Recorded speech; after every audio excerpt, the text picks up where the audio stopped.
નમસ્કાર મિત્રો, ફરી એકવાર આપણી યુટ્યુબ ચેનલ પર નવા વિડીયો સાથે આપનું હાર્દિક સ્વાગત કરું છું। જો તમે આ ચેનલ પર નવા હોય તો આપણી ચેનલને સબસ્ક્રાઈબ કરી લેજો, જેથી સરકારી ભરતીને લગતી અવનવી અપડેટ્સ મળતી રહે। અને જો તમે આપણા વોટ્સએપ ગ્રુપમાં જોડાયા ન હોય તો તેની લિંક ડિસ્ક્રિપ્શનમાં આપેલી છે, જ્યાંથી જોડાઈ શકો છો। સાથે તમને આપણા વિડીયોની ડેઇલી પીડીએફ અને અન્ય માહિતી પણ મળી જશે। તો મિત્રો, આજના વિડીયોમાં જે આંગણવાડી કર્મચારીઓ છે તેની માગણી સ્વીકારતો એટલે કે તેની અમુક માંગ સ્વીકારતો પરિપત્ર જાહેર કરવામાં આવેલો છે। એટલે કે આંગણવાડી કર્મચારીઓ માટે જે સારા સમાચાર કહી શકાય। તો આ વિડીયોમાં આ પરિપત્ર વિશે સંપૂર્ણ માહિતી મેળવીશું। તો ચાલો મિત્રો, વિડીયો શરૂ કરીએ।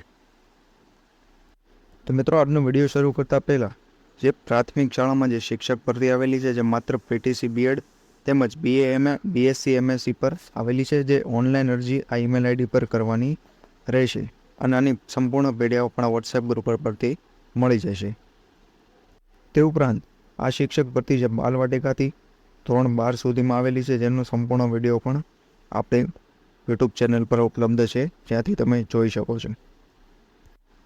તો મિત્રો, સૌપ્રથમ આ પરિપત્ર જે છે 16 માર્ચના રોજ મહિલા અને બાળ વિકાસ વિભાગ દ્વારા પ્રસિદ્ધ કરવામાં આવેલો છે। તો મિત્રો, આ પરિપત્રની ડિટેલમાં જોવામાં આવે તો ભારત સરકાર દ્વારા અગાઉ રાષ્ટ્રીય પોષણ અભિયાન અંતર્ગત, જેમાં આંગણવાડી કેન્દ્રોમાં ફરજ બજાવતા વર્કર તેમજ સુપરવાઇઝરને ડિજિટલ પ્લેટફોર્મના માધ્યમથી સેવાઓને સુદૃઢ કરવા માટે સ્માર્ટફોન આપવાની હેતુ યોજના સામેલ કરવામાં આવેલી હતી, જેમાં સરકારશ્રીના ખર્ચે પ્રતિ નંગ સ્માર્ટફોન 10,000 રૂપિયાની મર્યાદામાં રહીને ખરીદવામાં આવેલ તેમ જણાવેલું હતું। તે બાબતે 58.32 કરોડની જોગવાઈ કરવામાં આવેલી છે, અને જેને વહીવટી મંજૂરી આપવાની બાબત વિચારણા હેઠળ હતી, જે આ પરિપત્ર દ્વારા હવે મંજૂર કરવામાં આવે છે।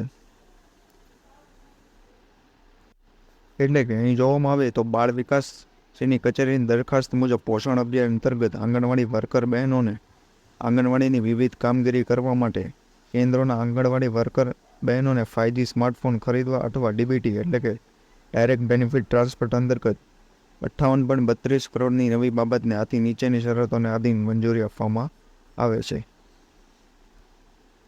તે ઉપરાંત અહીં જે છે એ મંજૂર કરેલા જે ફંડનું અહીં ડિસ્ટ્રીબ્યુશન આપેલું, જેમાં કેન્દ્ર સરકાર 60% અને રાજ્ય સરકાર 40% મળીને કુલ 58.32 કરોડ રૂપિયાનું મંજૂર કરેલું છે। તે ઉપરાંત આની શરતો વગેરે વિગતો પણ દર્શાવેલી છે, અને આની સંપૂર્ણ વિડીયોની પીડીએફ આપણા વોટ્સએપ ગ્રુપ પરથી મળી જશે।